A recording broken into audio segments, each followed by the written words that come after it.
Sometimes another person's art is just so special and so inspiring that making fan art is the most exciting and fulfilling thing you can do. Sometimes the most important thing is to make something for the sake of enjoyment, even for someone like me to whom art is work. My name is Taran, but I go by Dinavati because I use art making to forge growth and renewal. I've been wanting to create fan art of my favorite band for years, and kept cheating myself out of it because I couldn't justify spending time on it. Or rather, I wouldn't justify it. Lucky for me, the universe had other ideas. This was the first project I've made purely for my own enjoyment in many years, and also the most fun I've had painting in maybe ever? So if you happen to be in a situation where you want to do a project, any kind of project, just for your own enjoyment, and you keep cheating yourself out of it for any reason, here's your reminder. You don't have to justify it. Your own happiness is justification enough, so just do it.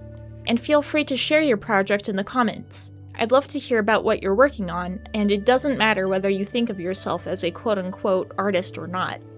In the meantime, thanks so much for joining me today as I pay homage to the creators who have inspired my own work more than any other artist in history, the music act Boards of Canada.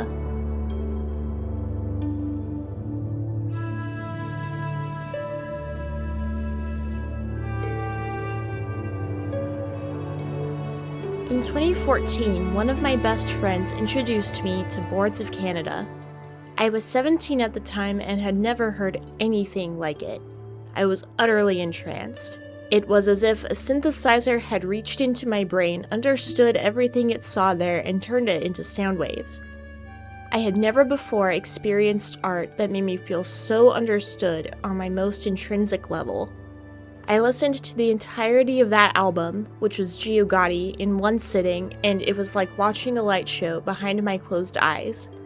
It was very late, and I was practically falling asleep, but I simply could not tear myself away. That marked the dawn of a musical journey for me. Though I love a broad variety of music, nothing has usurped Boards of Canada for my favorite act of all time. When I bought my house 4 years ago, I wanted to create art just for myself for once, something that I couldn't try to monetize. I chose my favorite photo of Boards of Canada to paint for my living room wall. I completed the pencil drawing, did a color sketch with acrylic paint, and ended up abandoning the project. My attention was drawn away by a gallery submission deadline, so this piece stayed in the back of my closet for 3.5 years. But then, on April 22nd of this year, I saw something in my email inbox that I never expected to see in this life. No freaking way. As I mentioned, I first found Boards of Canada in 2014, the year after their most recent album. That album was 13 years ago. I've never had a new release of theirs to look forward to in real time, other than their mixtape from 2019. Like the rest of the BOC community, I'd assumed that they had quietly retired, never to publicly release original music again.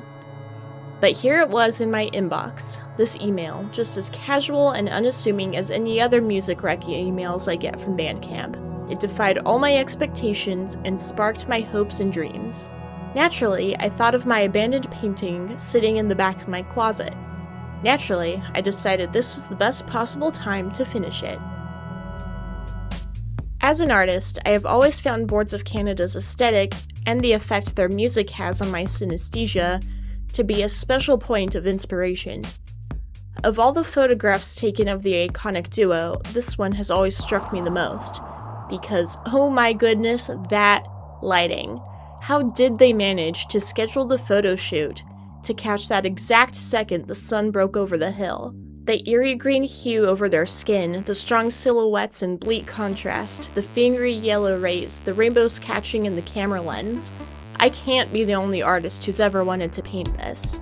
The more I painted, the more excited I became for the approaching album release date. Likewise, the faster the fateful day approached, the more I enjoyed working on the painting.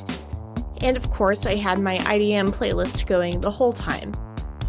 This image has much less tiny detail than my typical pieces, which made the project a refreshing break from the art that I call work.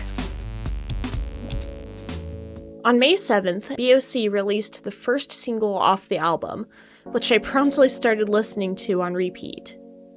On May 12th, I got another email from Bandcamp with a list of record stores all over the world that would be hosting pre-release listening parties. To my delight, 2 of those record stores were a mere half-hour drive from my house. On May 28th, on my way out the door, I snapped a couple photos of my finished painting to share with my fellow BOC enthusiasts. The listening party was in a pretty little record store called Skeleton Dust Records. I came to a sudden realization when I heard music on the loudspeaker as I stepped through the door. This was the first time I'd ever heard Boards of Canada played in public. I knew and loved these songs so well, and I had never ever heard them in any public place. Even more surreal was that everyone around me knew the music as well as I did. The Boards of Canada fan base is extremely niche, but very wholesome and mutually supportive as a result. Everyone was welcome, and everyone felt at home. I perused the collection. It was the most curated record store I've ever been to and had a lot of really cool stuff that I haven't seen elsewhere. Like, really cool stuff.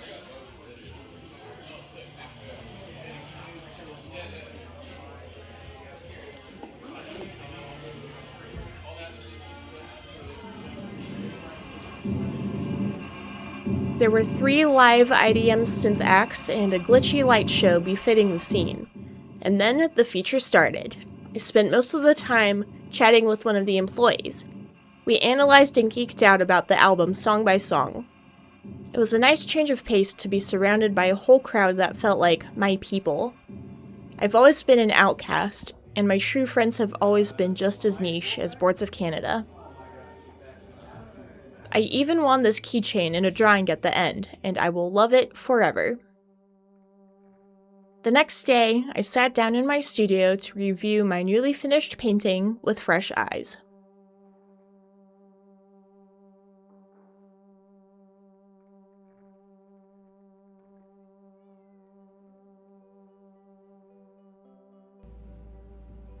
You guys, I don't love it.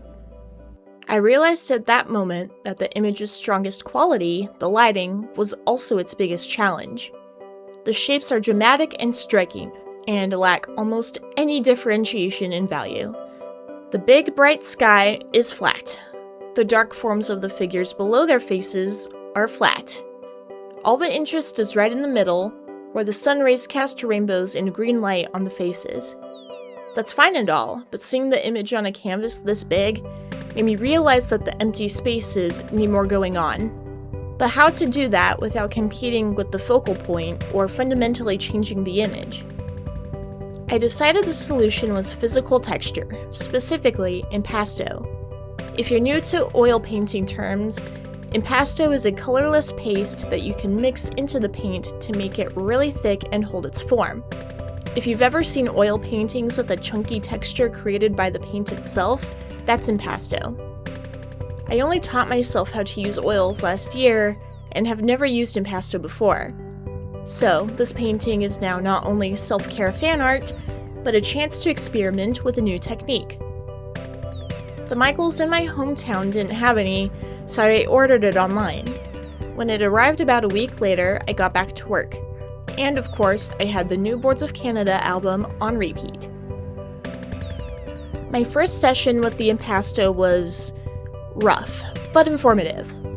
I built up areas, I blended it into areas, and I completely messed up some areas that had been fine before. I had to put my brush down and let the impasto set up for a few days. When I came back, I had a clearer idea of what I still needed to get done, and I was determined to get it done as quickly as possible. The June heat was rising, threatening to ruin the expensive mold rubber for my sculptures in the garage. I needed to take a break from mold making after my tumultuous adventures in April, which I will tell you all about in an upcoming video. But now, I'm anxious to get those molds done, so I needed this project out of my way. Grind mode, engage.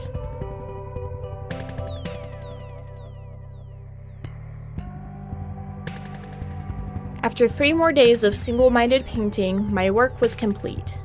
The shape of the impasto in the dark sweaters and the bleached sun came out as I hoped. The sky had much more contrast, befitting the crack of dawn, and the areas I had to fix came out better than ever. The first time I finished the painting, I was kind of happy with it. My second shot around with the impasto turned it into something that I will very much enjoy in my living room, even though it was a learning curve to get there. And there you have it. Here is the finished painting, which I am ashamed to admit is the only piece of artwork I've done purely for my own enjoyment since I was in college. Better late than never. Like I said, this is from a photo of Boards of Canada. I do not have the rights to the photo itself.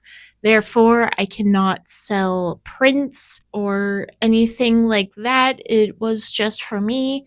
That said, I did actually design a digital wallpaper based on this thumbnail right here, just the little rainbow.